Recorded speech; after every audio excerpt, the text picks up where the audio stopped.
Saya akan persilahkan untuk yang dari YouTube. Iya, yang dari YouTube ini sudah ada dari Dharma Etika.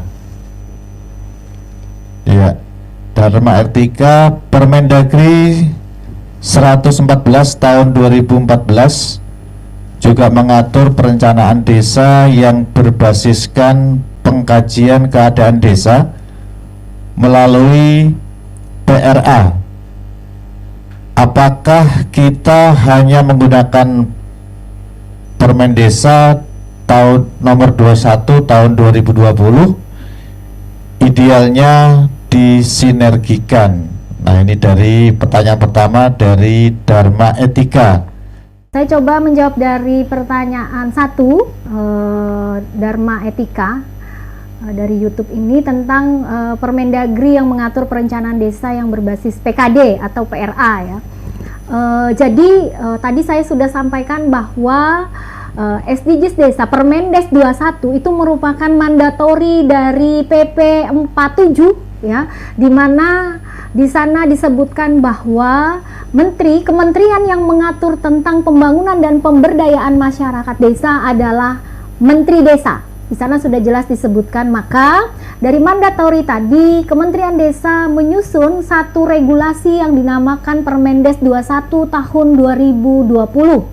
Nah, di Permendes ini ya, dia menghasilkan tidak sama, bedanya dengan Permendagri 114 adalah kalau Permendagri 114 itu menggunakan PKD, pengkajian keadaan desa, dengan 3 pendekatan. Yang pertama adalah sketsa desa atau peta desa, kemudian diagram kelembagaan, dan yang terakhir adalah kalender musim. Nah, melalui Permendes 21 lewat yang pertama adalah pendataan, diharapkan proses panjang perencanaan pembangunan desa ini dapat kita singkat sehingga lebih banyak waktu daripada tim penyusun RPJMDes dan RKPDes ini untuk mendiskusikan by data yang sudah ada, karena sudah jelas lokusnya, kemudian siapa orang-orangnya, kemudian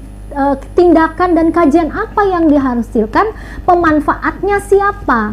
Nah, melalui 3 pendekatan, kalau melalui 3 pendekatan PRA atau PKD itu kita masih meraba-raba Bapak Ibu, tetapi dengan SDGs Desa sudah jelas tergambarkan berapa kebutuhannya, siapa yang memerlukan, pemanfaatnya siapa. Itu bedanya. Satu itu sebetulnya begini persoalannya, jadi sesuai dengan Peraturan Pemerintah Nomor 47 Tahun 2015 itu memang setelah pasal 78 itu dimandatkan kepada Kementerian Desa untuk mengaturnya, dan oleh sebab itu pasal 78 itu tentang pembangunan. Di situ di dalamnya ada tentang RPJM Desa, RKP Desa, kemudian ada tentang kawasan pedesaan, badan usaha milik desa, serta sistem informasi pembangunan desa.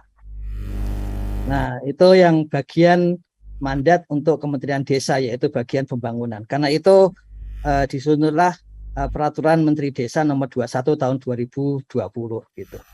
Jadi prosesnya pada saat ini memang BPKP itu membuat Siskudes belum berbasis Permendesa 21 2020. Makanya kemudian diperlukan webinar pada pagi hari ini. Karena seharusnya Siskudesnya sesuai dengan susunan RKPDes dan LPJMDes. Yang saat ini pihak BPKP juga sedang melakukan kerjasama 3 pihak dengan Kemendagri dan Kementerian Desa untuk menyatukan Siskudes sesuai dengan Permendesa 21 2020. Dan karena itu sedang berlangsung, maka pada hari ini Bu Novita itu menyusun, dan ini sudah dilakukan juga sebagaimana kami sampaikan misalnya oleh Pak Gamal di Sulawesi bagian utara, kemudian tenaga pendamping profesional di Bali gitu, yang memadukan keduanya gitu, sehingga bisa cocok untuk masuk. Intinya adalah karena dibutuhkan di dalamnya itu data yang memang sesuai kondisi lapangan. Jadi kenapa melebihi atau lebih jauh dari PRA? Sebetulnya yang dilakukan di data SDGs desa itu adalah bukan kuantitatif seperti kami sampaikan berkali-kali, tapi sebetulnya itu adalah participatory sensus. Jadi sensus yang dilakukan oleh desa, kemudian tentang desa, dan hasilnya adalah hasil analisisnya adalah untuk desa.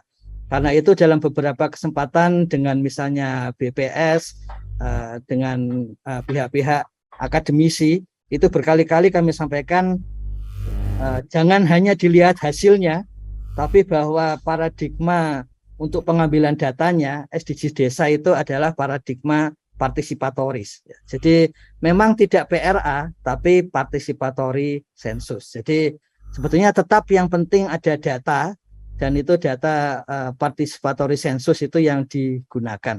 Kemudian